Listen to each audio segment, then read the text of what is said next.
Hello everyone, welcome to another Odd Commander video. As part of the Edge of Eternity's announcement and reveal, Wizards of the Coast revealed that legendary vehicles and spacecraft could be played as your commander as part of a new rule change.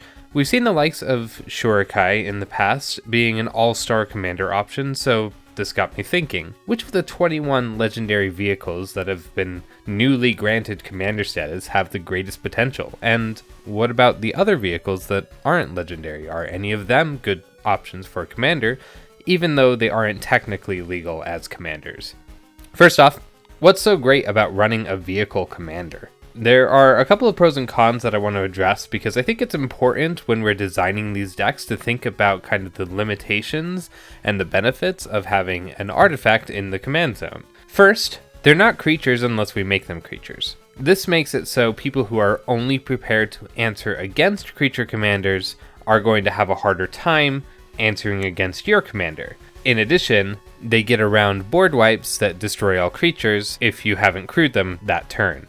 Second is that I've found that they're typically easier to cast, and this is mostly because there aren't a lot of colors that are used in the casting of vehicles, and they're typically cheaper. But there are a couple of deck building problems and design problems around vehicles that we have to address as well. First, they're not creatures unless we make them, so some can do it themselves, others depend on kind of a creature-based strategy in order to crew them and actually get them to attack, which a lot of these vehicles really want you to attack or deal combat damage to have their effects happen. Second, some vehicles' only function is to become a creature, which is typically totally worthless as a commander. These are just do-nothing vehicles that have a lot of text that make them into an artifact creature, but then do nothing else. Third, a lot of vehicles are colorless. This is going to just be a deck building limitation because that just limits the options for what cards we have available severely. And then last, a lot of vehicles were built to support a strategy and not run a strategy. There just aren't a lot of vehicles that are unique in their functions, but there are some notable exceptions, and we're going to be talking about all of those today. Alright, so I have gone and ranked every single vehicle commander by least playable to most playable, and so we're going to go through this pretty quickly. Heart of Kirin. There are exactly 9 colorless planeswalkers, which isn't really enough to justify casting a 4/4 flyer that does nothing. Again, colorless limits you, so this is mostly worse than any of the other colorless vehicle options. Next is Grond the Gatebreaker. Grond functions best with army synergies. There are 19 amassing black cards. That's something, but then this is just a 5/5 trampler that does nothing else, so it doesn't really support the strategy it wants you to play. The Prima Vista is disappointing since it doesn't do anything but turn itself into a creature. It has a color identity, which is better than some other vehicles, but not much better, and I wouldn't put it higher on the list than others either. Next is Adrestia. There are no assassins that are colorless, so the Adrestia will never trigger without the help of changelings, which there are 6 that could go into this deck because there are only 6 cards that make changelings or are changelings. It's a lot of build around for very little payoff. It's possible to build this deck, and it technically does do something, so that's why it's above the others, but it's still very bad. Valor's Flagship is just really hard to use. It's one of those commanders that really wants to be in your hand, but then does almost nothing when you do use it out of your hand, so that leaves you with a flying 7/7 with lifelink and first strike, which is actually pretty good for a commander, but that's all it does. Bessie, the Doctor's Roadster, performs in the command zone as it does in the 99, as utility for attacking legendary creatures, and as needing something to crew it, so you could make a pretty cool colorless legendary Kindred deck, but I think you're going to be really limited by the legendary limitation here, and there aren't a lot of really worthwhile targets to want to swing through and get combat damage triggers off of in colorless.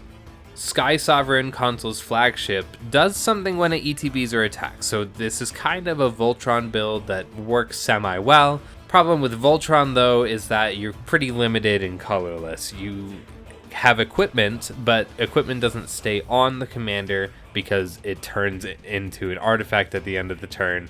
So you have to re-equip everything, and that gets costly.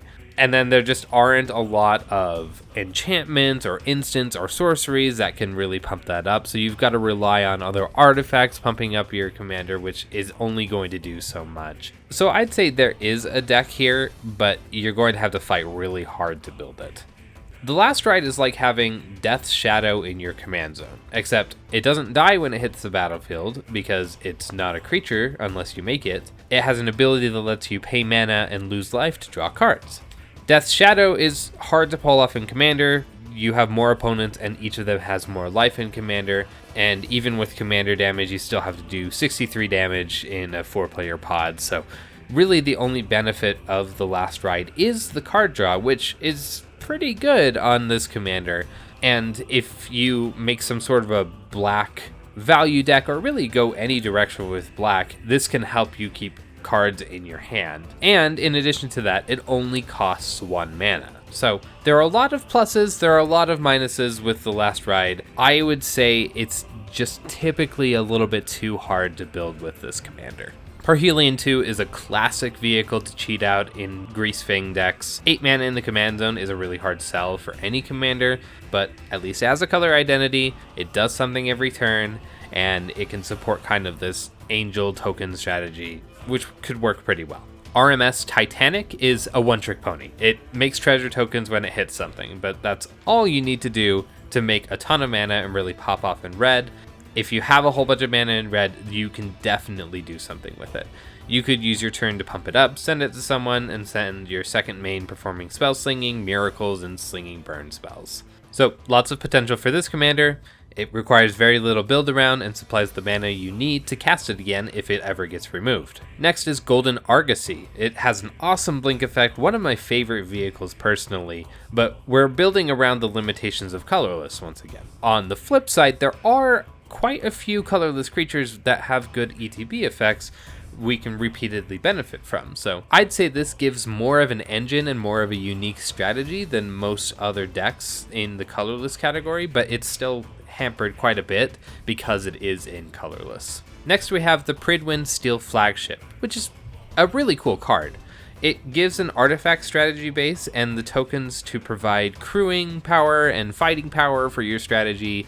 This just feels like a better Parhelion 2. It is cheaper to cast, and you're largely doing about the same things that you would be doing in a Parhelion 2 deck, just maybe with more focus on artifacts. Next we have Weatherlight. It does a lot when it can deal combat damage, and it has a solid game plan with a lot of wiggle room since it supports artifacts. It cares about historic cards when it triggers. So it has a lot of potential among the colorless commanders. Again, it's colorless though, so that puts it further down on the list.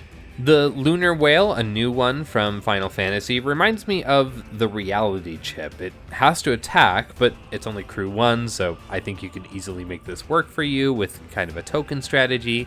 There's a precedent for this kind of deck, and it usually works pretty well. The Regalia may be one of my favorite options for the colorless vehicles, because colorless has a lot of really cool and impactful lands to pull from. There's not a lot of variety in this strategy, but I think consistent land drops is great for a kind of top-heavy kind of colorless artifact strategy with a lot of cool non-basics to show off. This was kind of the basis for my Graz deck that had all non-basics and generated a ton of mana to get a ton of creatures out onto the battlefield that turned into big juggernauts. So the Regalia is reminding me a lot of that, and I can definitely see the direction that this one can go. Next we have Weatherlight Completed. It's not impossible to build a Death's Matter deck without black, and there's no shortage of token generation that you can do in colorless, so I can see a world where this deck can really make something of itself, draw a ton of cards, do lots of sacrificing synergies with stuff like Ashnod's Altar, and probably most importantly, it only costs 2 to come down, and it does something without attacking. So it's really easy to have this in the command zone, and it does a lot to keep your hand refilled. We're down to the top 5, and everything from here on out is going to have a color in it. And I just want to re-emphasize that point that colorless vehicles really hamper their ability to build decks with cohesive, unique strategies. Next, we have the Indomitable, which feels more like an artifact than a vehicle in the commander, since it doesn't even require attacking to really make it work. It's blue, and it's basically just a coastal piracy in the command zone, which is a really cool idea for a commander. I suspect that most decks with this at the head would look mostly the same, but it has a high potential nonetheless, more than Weatherlight completed, I would say, just because it has an additional color. Essica's Chariot is obviously really good at tokens and populating in mono green. Lots of good options for token building here, and it's probably one of the best options among these since it's cheap to cast, can crew itself, fuels its own strategies. Most of these vehicle decks are going to rely on some sort of a creature base, as I mentioned, and the Chariot already has what you need to get that rolling, and it's a lot cheaper, more affordable than Parhelion 2, which is essentially doing the same thing here. At number 3, we have the Belligerent. It has 2 colors, and it does something when it attacks. It's got a pretty open-ended design. You can take it in a lot of directions, but again, you need a creature base to make sure that you have something solid here, and this strategy really wants you to go Spellslinger to fully benefit from the abilities on the Belligerent. So you've got to kind of have a balance here, and it's not the greatest Spellslinger option, but we've got to address that vehicles have this inherent flaw that they need to become creatures, and they need creatures to become creatures without going with some serious build around when they're in the command zone. I've put the Falcon Airship Restored at number 2 here. Black Reanimator is just great on its own, and this is a repeatable reanimator in the command zone, which is really cool. I know it's expensive, but it definitely has some of the highest potential on this list to be really impactful, and something that is harder to do on these commanders. Most reanimator commanders require you to do something ahead of time to kind of build up to it. This just wants you to make a whole bunch of mana, so it's really cool to see this. And then last, in my number 1 spot, maybe this isn't a surprise to any of you that have been paying attention, but Jackdaw is right at the top of my list. Jackdaw provides you 2 colors in the command zone, and it has a cohesive and unique strategy in the command zone. It supports artifacts and discarding your hand. You have a lot of different directions that you can go with this, making an artifacts matter deck that cares about discard synergies, and I just fell in love with the idea of this. Maybe it's not the strongest deck on the list, but I think it is the most commander-like commander on the vehicle list. It really wants you to do a specific thing, and it gives you a huge explosive benefit for doing it. It's only 3 mana, so it's really easy to get out there, and it doesn't require a lot of build around to really get going. I loved the Jackdaw deck idea so much that I brewed it. So my deck features big artifacts that you can dump into your graveyard, like Portal to Phyrexia and Darksteel Forge, then cheat them into play with Duretti and other artifact recursion. Your hand gets bigger and bigger with every turn that your board goes unanswered, and I really love it. I hope you can check it out in the description below. Now on to the second part of this video, which is another subject that kind of tickled my brain. There are a lot of vehicles out there that aren't legendary, but maybe they should have been. And I'd really love to see these kind of cool and unique effects in the command zone, but we're not really going to get them with these non-legendary artifacts, which makes sense, but I think if your group is down for a Rule 0 vehicle commander, there's some really great options out there. For example, Mech Titan Core is a classic example of this very flavorful Assemble Voltron kind of commander deck, and I've definitely seen Rule 0 decks having a lot of fun with this at the head. So I think this one is criminally excluded from the commander list because it feels like it should be a legendary vehicle, but it's not. So I went through the entire list of vehicles, and I picked out my favorites that you could potentially run at the head of a pretty solid deck. I'm just going to go through these in alphabetical order. No particular order in which ones are the best, but I hope this sparks some ideas for you. First, we have Apocalypse Runner. It has a pretty cool effect for a Rakdos deck that lets you give something unblockable and lifelink, as long as it's small, to go and attack. And this doesn't have to attack itself. It's a pretty big creature on its own, but really what we're interested in here are vehicles that do something other than just attack. So it's not the strongest idea, but you could load this deck up with a bunch of Rakdos weenies that have combat damage triggers and get a lot of benefit from that. Next is Bespoke Battle Wagon. It's a mono blue energy engine. It's a bit slow, and you'll want to cheat it on the untapping, but having a toolbox in the command zone and loading your deck up with more ways to make energy, you could really make this thing work. Next is Brotherhood Vertibird. It's colorless, so you could make a solid artifact token deck, and you've got a pretty solid Voltron commander here because its power is going to be based off of the number of artifacts you control. So you could really knock someone out really quickly with this thing. Next, we have Clown Car, one of my favorite vehicles. Potential for a lot of ridiculous amounts of tokens and power with some fun randomness thrown in, maybe some politics. The nice thing is that it fights commander attacks as well, and it fuels its own crew ability every time you cast it, so this one has a lot of fun potential. Next, I have Dune Drifter. It's an Orzhov Reanimator on ETB, which is really cool, and you could take advantage of the return to hand effects in white to keep on using its abilities over and over. The creatures you return can crew it too, so that's pretty cool. Next is Head Shredder, which is already one of the best vehicles out there. And this just puts the whole milling lands to get them onto the battlefield effect into the command zone. It might be more difficult to do self-mill in mono green, but you're definitely going to have some of the best land synergies in that color. You can definitely make something out of this. Next is Kylox's Volt Shredder, which wins the award for the most legendary vehicle sounding name without being legendary.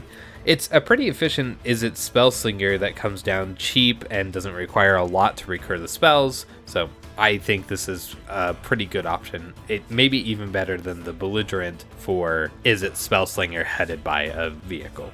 Next is Marshall's Path Cruiser. This is mostly just because it's 5 colors. It searches for a land. It makes it the only 5-color vehicle that can lead a deck so far. Well, in this fantasy world where any vehicle can be your commander. It almost reminds me of Golos, but Golos can cheat things into play and this just attacks people. So 5 color is still really cool. You could potentially make something really cool out of this. I don't know exactly what it is yet, but I thought it was notable to mention. Next is Nautiloid Ship. You can steal someone's graveyard and then play their best creatures. I imagine building this deck with a lot of highly interactive artifacts and theft effects, maybe some kind of mind game kind of tactics. Love this card. Next is Phantom Train. It gets strong really easily, has a solid sacrifice strategy, and it's black, which gives the best support for the sacrifice strategy. Honestly, it's a shame that this one is not legendary as well. Next is Reaver Titan. This one is infamous for being pretty hard to deal with and just doing a lot of damage on attack. It's a high cost, but it's a pretty great Voltron commander. Second to last one, Rolling Hamsphere. This makes a lot of damage really fast, and even though colorless doesn't do you any favors in making more hamsters, this is going to be a rolling tide that demands answers from your opponents. And last is Thopter Fabricator. Blue second draw is strong in a more limited environment, and you can really make this work for you in Commander. All the payoff is a token creature, but going hard into draw and token synergies will really make this shine for you. Thank you for joining me on this deep dive into vehicles, which I've now looked more at these vehicles than I ever have as a Commander player. So let me know what you're building with the new rules, or maybe one of these Rule 0 commanders that I suggested. I'm excited to see what Spacecraft has to offer us, and I'm sure that I will be watching Edge of Eternities for any exciting and unique deck ideas. Thank you for watching. I'll see you next time.